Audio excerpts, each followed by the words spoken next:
Hey everyone, welcome back to the channel. Today, we're diving into a straightforward tutorial on how to withdraw XDC from Gemini to Bitrue in 2025.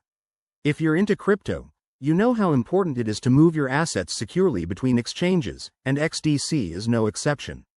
Whether you're looking to trade, stake, or just manage your portfolio better, this guide will get you there quickly and safely. Let's jump right in. First things first, make sure you have accounts set up on both Gemini and Bitrue. Log into your Gemini account and head over to the Wallet, or Assets, section. Here, you'll see a list of your holdings. Find XDC in that list. Once you've selected XDC, click on the Withdraw button. It's that simple so far. Next, you'll need to enter the withdrawal details.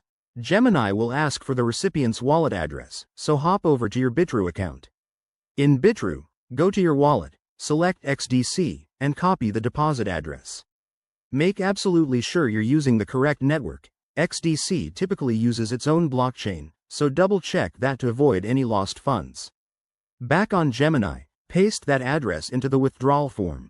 Enter the amount you want to withdraw, but remember to leave enough for any network fees. Gemini might show you a fee estimate, so review that carefully. Once everything looks good, hit Confirm, and follow any additional security steps, like two-factor authentication. This adds an extra layer of protection against scams. After you submit, keep an eye on your transaction. Withdrawals can take anywhere from a few minutes to an hour, depending on network congestion.